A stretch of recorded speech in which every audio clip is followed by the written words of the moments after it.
नमस्ते मित्रों, स्वागत है आप सबका। Gujarat Narmada valley fertilizers and chemicals limited, short में जिसे जीएनएफसी कहा जाता है, उसने आज अपने क्वार्टर वन के रिजल्ट डिक्लेयर किए हैं, जहां उनके मुनाफे में 99% की कटौती आई है। चलिए देखते हैं डिटेल में। थोड़ा सा परिचय कंपनी के बिजनेस के बारे में। जैसा आपके नाम में ही लिखा हुआ है, ये फर्टिलाइजर्स और केमिकल बनाने वाली कंपनी है। यहाँ ऊपर जो स्क्रीनशॉट में आपको दिख रहा है, ये यूरिया और उनके कुछ फेमस प्रोडक्ट है जो मार्केट में पॉपुलर है। यहाँ अगर प्रमोटर की बात करें तो 41.18% प्रमोटर की हिस्सेदारी है, जहां पे 21.38% गुजरात गवर्नमेंट का है और 19.80% गवर्नमेंट की एक कंपनी है जीएसएफसी, उसके पास 19.80% की हिस्सेदारी है। तो ये यहाँ पे इनके दो प्रमुख जो है प्रमोटर्स हैं। जीएसएफसी के बारे में बता दें, उन्होंने अभी कुछ टाइम पहले अपने रिजल्ट डिक्लेयर किए हैं। अगर आप देखना चाहें तो ऊपर आई बटन में क्लिक करके वो रिजल्ट के बारे में जान सकते हैं। तो ये है वो रिजल्ट जो उन्होंने आज डिक्लेयर किया है। पहला कॉलम है जून क्वार्टर का जो अभी खत्म हुआ है, दूसरा कॉलम है मार्च क्वार्टर पिछला क्वार्टर, तीसरा कॉलम है जून क्वार्टर पिछले साल का और चौथा कॉलम है 19-20 साल भर के फिगर। ये सारे फिगर करोड़ के अंदर है। अगर इनकम में हम देखें तो 804 करोड़ की उनकी इनकम रही है इस क्वार्टर में, जो पिछले क्वार्टर में 1384 करोड़ रही थी। माफ कीजिएगा, आपको फिगर देखने में दिक्कत हो रही होगी, लेकिन उनकी रिपोर्ट में ही ऐसे फिगर है। मुझे भी दिक्कत हो रही थी जब मैंने पढ़ा था पहली बार। बात करें अगर एक्सपेंस की तो 802 करोड़ के उनके एक्सपेंस रहे हैं। पिछले क्वार्टर में ये एक्सपेंस थे 1248 करोड़ के। तो इनकम उनकी हुई है इस क्वार्टर में 804 करोड़ और एक्सपेंस हुए हैं 802 करोड़। तो उनका नेट प्रॉफिट जो ग्रॉस प्रॉफिट जो इन दोनों के बीच का डिफरेंस है वो हो गया है 1.94 करोड़ ओनली। पिछले क्वार्टर में ये था 136.53 करोड़।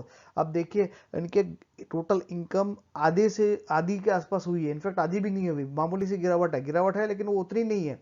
लेकिन नेट प्रॉफिट पे आप देखिए कितनी इंपैक्ट आई है। तो ये इंपैक्ट आती है जब आपकी इनकम ड्रास्टिकली अगर कम हो जाती है, तो उसकी इंपैक्ट जो है वो सब्सटेंशियली आती है आपके नेट प्रॉफिट पे।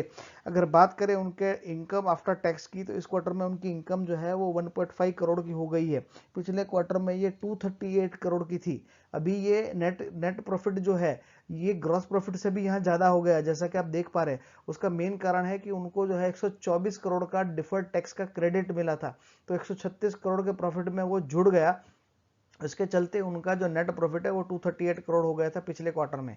यही कारण है कि उनका जो बेसिक ईपीएस है वो इस क्वार्टर में सिर्फ 19 पैसे ही रह गया है। पिछले क्वार्टर में ये 15 रुपए 44 पैसे था। पिछले साल सेम क्वार्टर में ये 4 रुपए 47 पैसे था और पिछले साल भर में ये 32.69 हो गया था। तो अभी का क्वार्टर का रिजल्ट बहुत ही खराब आया है और इस साल भर में उनका ईपीएस जो है इसके चलते काफी कम रहेगा। आप उम्मीद कर सकते हैं कि ये मोटा मोटा अगर बहुत जोर भी मार लिया अगले क्वार्टर में, तब भी ये 12 से 15 के बीच में साल भर का रह सकता है।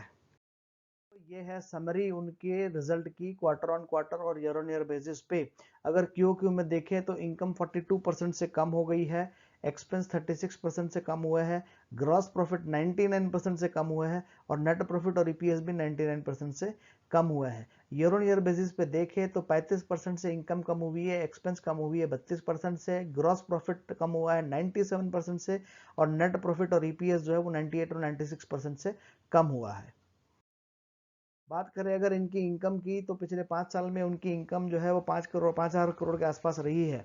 2016 में 4,800 करोड़, 2018 में 5,900 करोड़, फिर 6,100 करोड़, फिर कम होकर 5,300 करोड़ पे आई थी। तो उनके 16 से 19 तक उनकी इनकम बढ़ी थी। हालांकि पिछले साल उनकी जो टोटल इनकम है उसमें कटौती आई थी, जो करीब करीब 800 करोड़ के आसपास की थी। बात करें अगर उनके नेट प्रॉफिट की तो 172 करोड़ उनकी थी मार्च 16 में।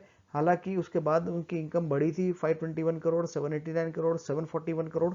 तो यहाँ उनकी प्रॉफिट जो है काफ़ी अच्छे हुए थे, खास करके 18 और 19 में। हालांकि पिछले साल उनके प्रॉफिट में भारी गिरावट आई थी, 741 से वो 498 करोड़ पे सीधे चले गए थे। तो उनके कुछ पिछले कुछ क्वार्टर जो है वो कुछ खास अच्छे नहीं रहे। अगर शेयर प्राइस की बात करें तो 95 में जहां पे उसका 56 रुपीज का शेयर हुआ करता था, आज वो 25 साल बाद वो 203 के आसपास का है। तो 25 साल में सिर्फ 4 गुना का रिटर्न दिया है, जो ऑलमोस्ट सेविंग्स अकाउंट की रिटर्न के बराबर, ऐसा हम कहेंगे तो ज़्यादा गलत नहीं होगा। ठीक ठाक से डिविडेंड देती है, 2.46% का उनका डिविडेंड का यील्ड है। जैसा यहाँ पे हम देख पा रहे हैं, इंडस्ट्री का पीई जो है वो 10.56 के आसपास का है। इनका पीई जो है वो इंडस्ट्री से कम है।